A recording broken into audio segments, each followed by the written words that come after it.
Innal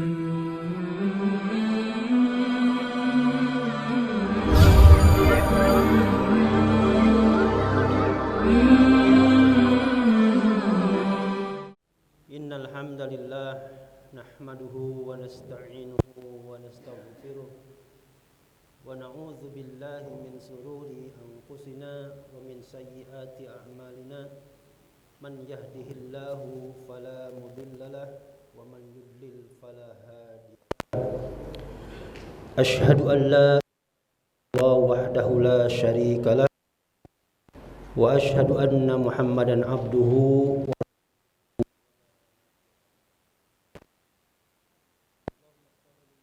wa ala Muhammadin wa ala alihi wa ashabihi wa man sara ala nahjihi ila yaumiddin. Amma ba'du. Qala Allah Ta'ala ya ayyuhallazina amanu taqullaha haqqa tuqatih wa la tamutunna illa wa antum muslimun. Ya ayyuhan nasu taqu rabbakumul ladzi khalaqakum min nafsin wahidah wa khalaqa minha zawjaha wa batha minhuma rijalan katsiran wa nisaa'a wattaqullaha allazi tasaaluna bihi wal arham innallaha kana 'alaikum raqiba. Ya ayyuhallazina amanu taqullaha wa qulu qawlan sadida yuslih lakum a'malakum wa yaghfir lakum dhunubakum wa man yuti'illaha wa rasulahu faqad faza fawzan 'azima.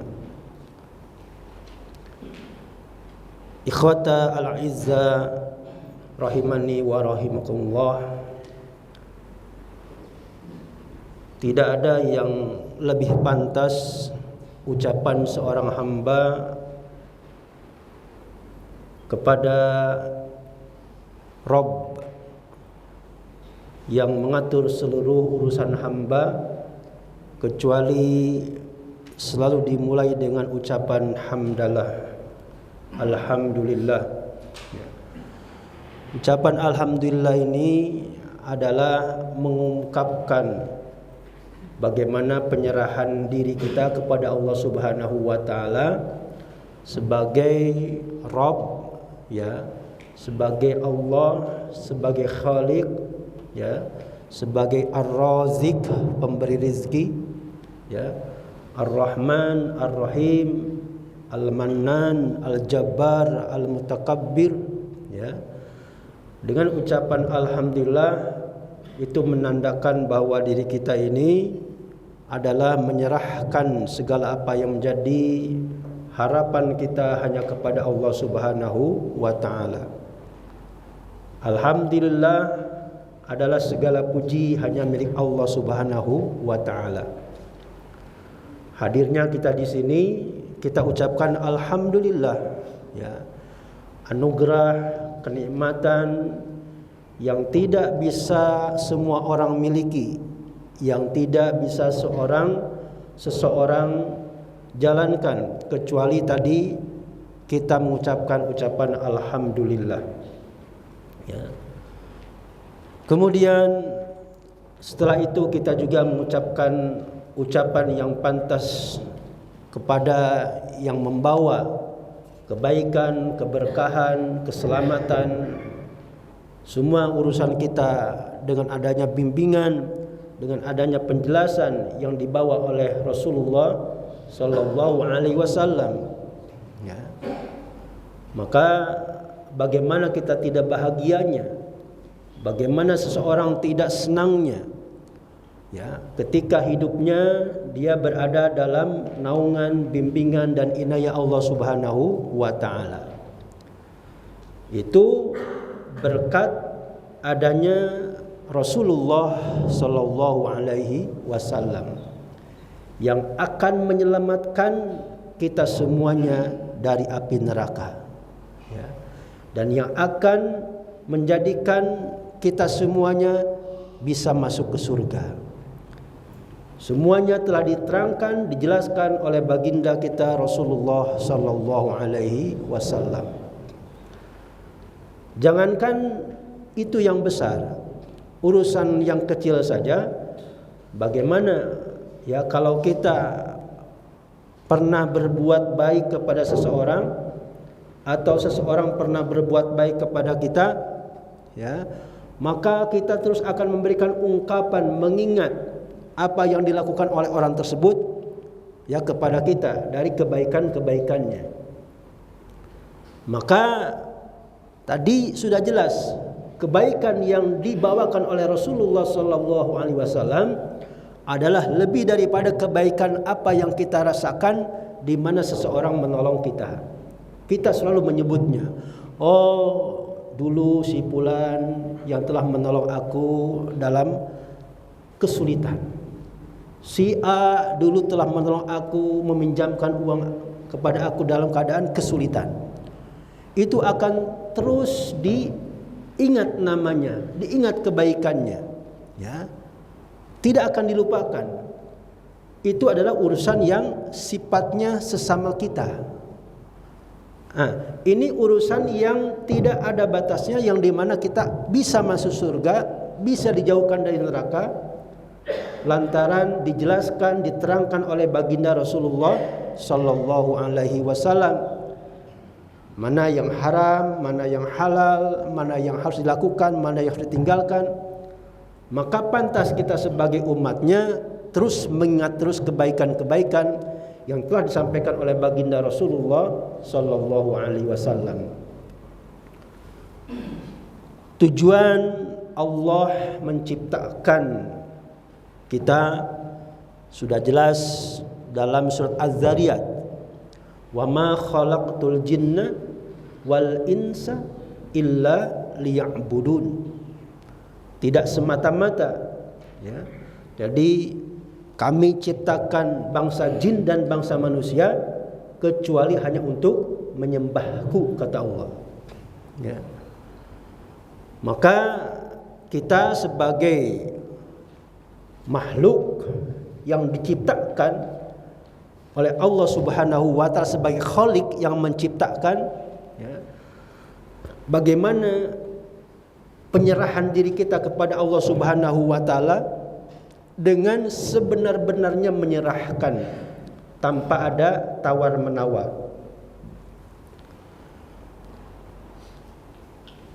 Ikhwas sekalian, ya, tentu yang paling banyak memberikan argumentasi, memberikan respon, memberikan sesuatu yang untuk dirasakan oleh orang lain adalah salah satunya dari organ yang ada di tubuh kita. Salah satunya adalah al-lisan, lisan, ya. Jadi orang bisa ngomong, bisa berbicara karena dia punya lisan, ya. Jadi lisan ini adalah alat untuk menyampaikan, mengabarkan sesuatu kepada orang lain. Salah satunya adalah lisan, ya. Maka seseorang ketika dia tidak bisa berbicara, maka tidak bisa menyampaikan dengan penyampaian yang sempurna, ya. Maka kita mengucapkan alhamdulillah awalan wa akhiran, ya, mengucapkan alhamdulillah kita diberikan salah satu organ tubuh yang bisa berbicara dengan sempurna, ya. Kita keluarkan apa yang menjadi kata-kata yang bermanfaat, yang memberikan seseorang itu adalah petunjuk, maka salah satu modalnya adalah dengan lisan.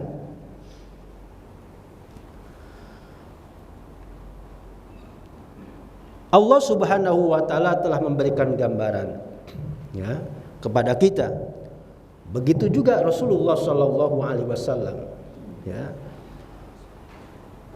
Rasulullah Sallallahu Alaihi Wasallam telah bersabda, tuba liman syagalahu aibuhu an uyubin nasi. Tuba liman syagalahu aibuhu an uyubin nasi. Artinya berbahagialah tuba liman syaghalahu, barang siapa yang menyibukkan dirinya, aibuhu, dengan aibnya sendiri, daripada menyibukkan aib orang lain. Ya. Maka bahagialah, kata Nabi, tuba liman syaghalahu aibuhu an uyubin nasi.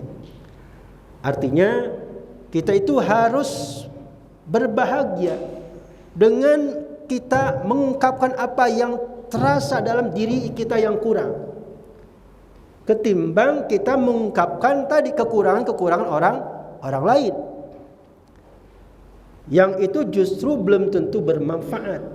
Maka kata Nabi, tuba liman syaghalahu, syaghal itu sibuk dengan kekurangan-kekurangan yang ada dalam diri kita. Ya. Maka berapa persenkah kata-kata yang keluar dari lisan kita ini, ya, apakah banyak positifnya atau banyak negatifnya? Nah, yang bisa ngukur adalah diri kita sendiri. Ya. Maka sahabat Rasulullah SAW yaitu Umar bin Khattab radhiyallahu anhu mengatakan, man kathura kalamuhu kathura saqatuhu. Ya. Barang siapa yang banyak bicaranya, maka banyak jatuhnya. Artinya orang yang pandai bicara itu, ya, itu kesana kemari, ya, tapi kata Umar bin Khattab itu banyak jatuhnya. Ya. Maka kita suka mendengar orang yang bicaranya banyak, pintar gitu kan, ya. Nah, ini bisa jadi 3 bagian, ya. Ada orang yang banyak mengeluarkan kata-kata dari lisannya, itu memang hal-hal yang baik, ya. Yang kedua, ada orang yang mengeluarkan dari lisannya kata-kata yang mubah, ngalor ngidul, nggak dosa, tapi ngalor ngidul. Yang ketiga, nah, ada yang keluar dari lisannya itu kata-kata yang haram. Ya. Itu minimal ada 3 bagian. Ya, ada yang baik, ada yang mubah, ada yang haram. Itu kita ngukur kata-kata yang keluar dari lisan kita. Allah Subhanahu wa ta'ala telah mengingatkan, wa inna alaikum laha, teruskan, wa inna alaikum laha fidun. Sesungguhnya dalam diri kita ini ada yang menjaga. Ya. Maka Imam Al-Bashri mengatakan, kalau enggak salah, ya. Jadi ada orang yang terus banyak mengeluarkan infak, ya, tapi lisannya diam. Lisannya diam. Dan sebaliknya, ada orang yang banyak bicaranya tapi pelit mengeluarkan hartanya. Mana yang mau dipilih? Yang pertama, yang kedua? Yang pertama, ya. Jadi diam, tidak banyak bicara, tapi tadi jalan dia infaknya. Artinya lisannya tidak bicara. Ya. Kan ada, ya, di mana zaman sekarang ini ya banyak orang yang ya berimpak, ya, kemudian mengeluarkan harta, tapi lisannya enggak tahu. Artinya dia tidak mengobrol, tidak menceritakan hal-hal itu kepada orang lain. Tapi di sisi itu kebalikannya, ya, ada orang yang banyak bicara, mengajak infak, mengajak mengeluarkan harta, ya, tapi dia tidak pernah mengeluarkan hartanya, pelit. Ya. Kembali lagi kata Allah, wa inna 'alaikum lahafizun. Jadi dalam diri kita ini ada yang menjaga. Siapa yang menjaga? Siapa? Kiraman katibin. Para malaikat yang mulia, kiram, yang mencatat seluruh apa yang keluar dari lisan kita ini, ya. Kiraman katibin, dicatat, ya. Tidak ada satupun yang keluar dari lisan kita ini, ya ikhwah, kecuali semuanya dicatat oleh para malaikat, ya. Bahkan bukan hanya kata-kata saja, ya, sampaikan kalau kita minum, suara minumnya itu juga tercatat. Suara minum gimana?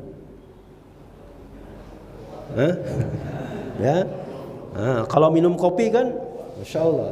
Nah itu sama, suaranya itu dicatat, ya. Jadi bukan hanya kata-kata aja, suaranya juga dicatat, ya. Siapa yang mencatat? Malaikat, ya. Ya'lamuna ma taf'alun. Jadi malaikat itu mengetahui apa yang kita kerjakan. Tugas dari Allah Subhanahu wa taala. Ya. Nah, oleh karena itu maka Rasulullah sallallahu alaihi wasallam telah memberikan satu bimbingan kepada umatnya. Beliau mengatakan, "Man kana yu'minu billahi wal yaumil akhir falyaqul khairan aw liyasmut." Ya. Jadi barang siapa yang beriman kepada Allah, ditambah lagi beriman kepada hari akhir. Kenapa harus beriman kepada hari akhir?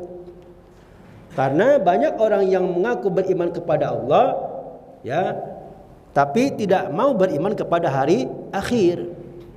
Maka ini didobelkan oleh Rasul. Barang siapa yang beriman kepada Allah dan kepada hari akhir, maka syaratnya apa? Fal yaqul, maka syaratnya hendaklah dia berkata khairan, kata-kata yang baik. Kalau nggak bisa berkata-kata yang baik, ada syaratnya juga, ada jalannya. Aul yasmut. Kalau kita tidak bisa bicara baik, maka lebih baik diam. Ya. Jadi orang yang diam itu bukan berarti dia tidak bisa bicara. Ya. Dia pandai bicara, ya, tapi mengukur. Kalau saya bicara itu bermanfaat gak bagi yang mendengarkan? Sekiranya yang mendengarkan itu tidak bermanfaat, bahkan menjadi gaduh, maka lebih baik diam. Ya. Nah, bukan hanya lisan saja, yang menggerakkannya juga sama tangan. Ya. Sekiranya tangan ini, jari-jari ini tidak bisa kita membuat manusia, membuat teman kita ini nyaman, maka jangan digerakkan. Ya. Kenapa? Karena hasil gerakan ini menandakan itu dari lisannya. Orang sekarang sering, ya, menyebar kata-kata, menulis kata-kata, ya. Nah, itu menggambarkan dari lisannya. Kalau yang di-sharing, yang disebarkan itu adalah kata-kata yang tidak bermanfaat, sama itu juga jadi catatan malaikat. Ya. Maka kita harus, ya, mawas diri, berhati-hati, ya. Apa yang kita catat kalau sekarang di HP, ya. Nah, jadi yang tidak bermanfaat gak usah di-share, ya. Gak usah dicatat, gak usah ditulis, ya. Tapi yang bermanfaat baik untuk urusan kita sesama manusia ataupun kita mengajak dakwah, nah itu silahkan, ya. Kalau yang di-share ini kata-kata yang orang lain itu jadi gaduh, ya, jadi ribut, nah ini, ya, berarti itu dia belum bisa menahan lisan dan yang menggerakkannya, tangan ini. Ya. Nah, zaman sekarang ya sulit, ya, sulit untuk menahan lisan kita ini, ya, supaya berada dalam koridor yang telah ditetapkan oleh Allah Subhanahu wa taala. Ya. Karena kebanyakannya ya tadi, ya, jadi banyak hal-hal yang dibumbui oleh setan, ya, yang merasuk kepada ya diri semua manusia ini. Ya. Nah, jadi ikhwas sekalian, kembali kepada lisan kita ini. Jadi jangan sampai kita tuh mengobrol apa yang menjadi sesuatu yang tidak bermanfaat. Katanya dalam penelitian, ya, entah benar ataupun salah gitu kan,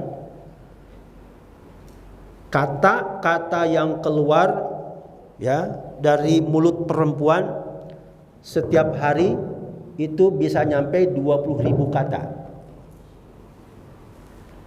dari perempuan. Kalau laki-laki cuma 7.000. Lebih banyak siapa? Nah, perempuan. Betul nggak? Kenyataannya. Nah, ya. Ya. Bukan cerewetnya, ya.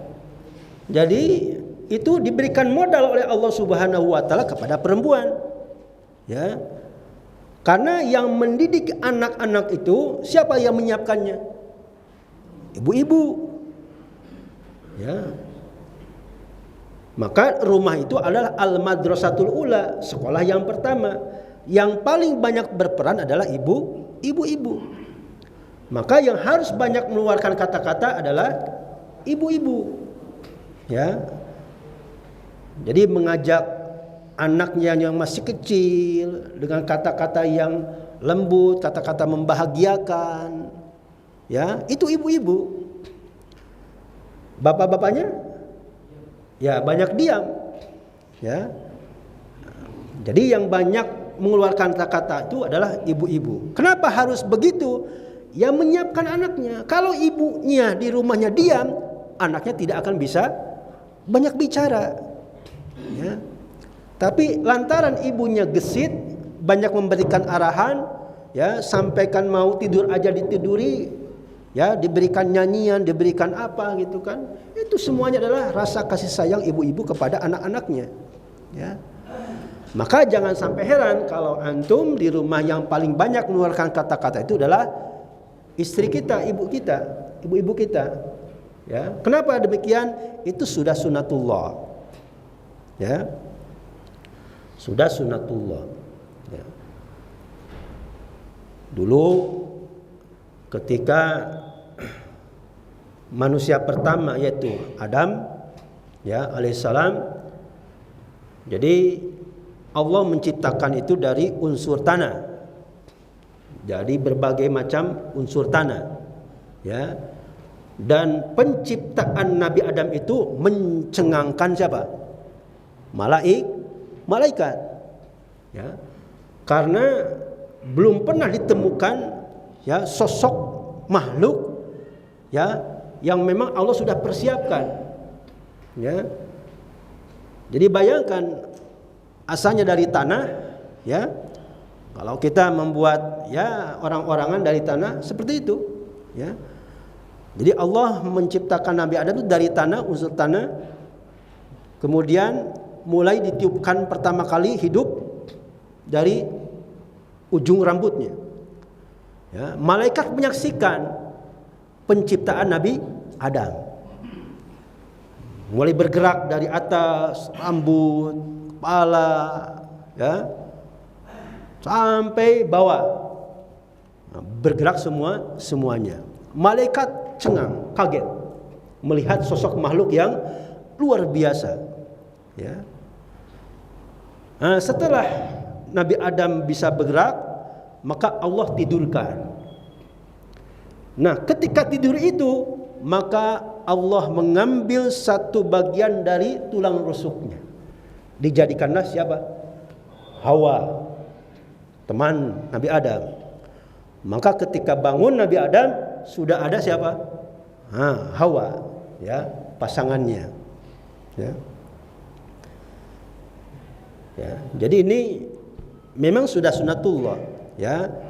Jadi karena tulang rusuk itu adalah bengkok, ada tulang rusuk lurus nggak? Hah? Ya, antum kan sering udhiyah itu, rusuk sapi ada yang lurus nggak? Nggak ada, ya, bengkok, ya, sama kita juga bengkok, ya. Nah, maka manusia itu khususnya perempuan Allah ciptakan dari tulang rusuk sulbi Nabi Adam yang bengkok, ya. Nah, maka ya yang namanya perempuan itu ya tadi, ya. Jadi kekuatan dari akalnya itu ya kurang. Tapi bukan kurang begini, bukan, ya. Jadi tadi dalam perbandingan dengan laki-laki, ya Allah unggulkan ya laki-laki. Ya. Nah, kembali lagi ikhwas semuanya, ya. Jadi bagaimana Allah menciptakan sosok manusia itu di hadapan para malaikat. Yang malaikat itu semuanya ya kaget ya ketika Allah menciptakan manusia. Ya. Maka oleh karena itu kita yakin ya bahwa kita adalah semuanya keturunan dari Nabi Adam, ya, dan dari Hawa tentunya. Nah, kita harus bisa menjaga ya apa yang menjadi silsilah itu semuanya sehingga sampai kepada baginda kita Rasulullah Shallallahu Alaihi Wasallam. Ya. Kembali lagi kepada urusan yang namanya lisan, ya.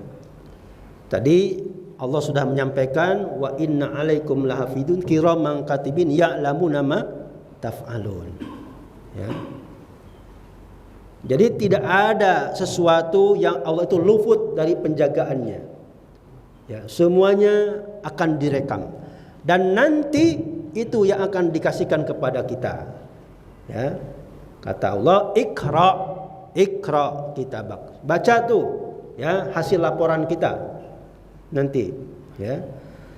Nah, jadi sesungguhnya apa yang keluar dari lisan kita ini, ya, itu menandakan adalah rapot kita nanti yang akan dilihat di yaumul qiyamah. Jadi rapot kita ini ya sekarang, ya, apapun yang kita keluarkan dari mulut kita ini semuanya akan tercatat, ya. Dan nanti akan disuruh dibacakan kepada kita. Ya, apakah diberikannya dari sebelah kanan, maka orang yang diberikan catatannya dari sebelah kanan merasa apa? Bahagia. Ya, ada yang dari sebelah kiri menandakan sudah, ya, sebaliknya. Bahkan ada yang dari arah belakang. Ya, nah, maka gambaran kita karena kita ingin diberikan oleh Allah Subhanahu wa taala catatan kita ini dari sebelah kanan, ya. Maka dari sekarang kita harus menabung rapot kita ini dengan baik. Ya. Jadi apa yang keluar dari mulut kita ini harus yang baik. Rasulullah sallallahu alaihi wasallam telah menggambarkan, memberikan gambaran mubah, bahkan bukan mubah, dilarang kita berbicara habis isya. Karena habis isya itu biasanya apa? Ngelantur, ngalor ngidul, ya. Bayangkan dari misalkan ba'da isya, ya, dari jam 8 sampai jam 12 kurang lebih 4 jam, apa yang kita keluarkan?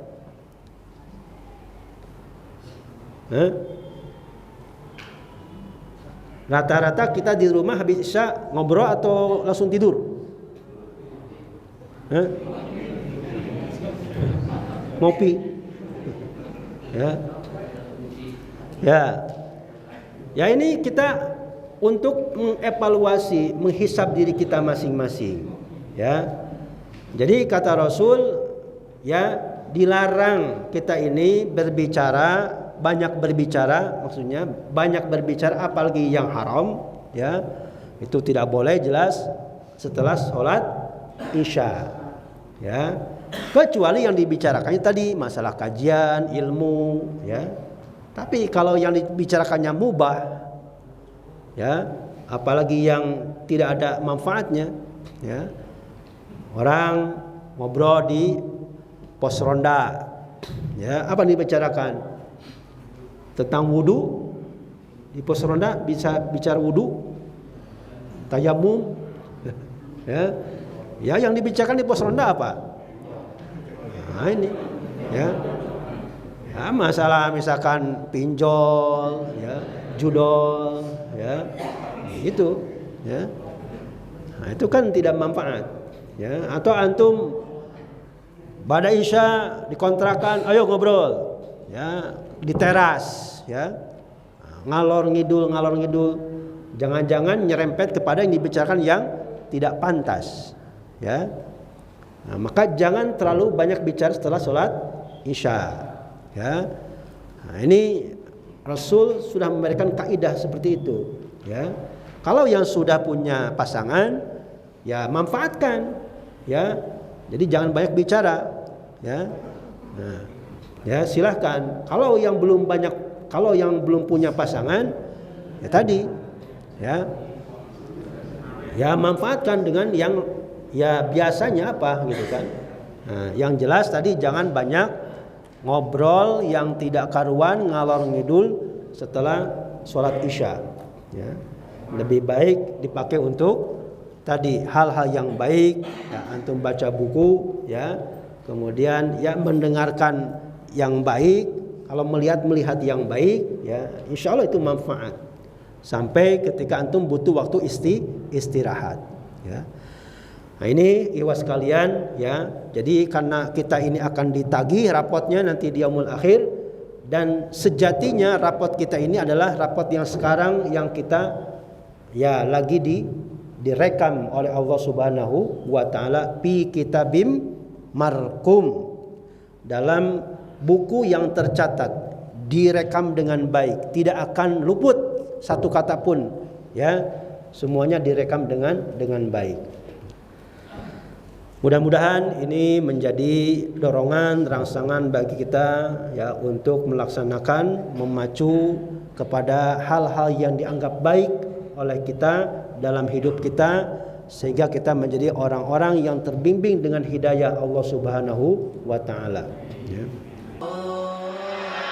Al-Bina TV, membina iman, ilmu dan akhlak.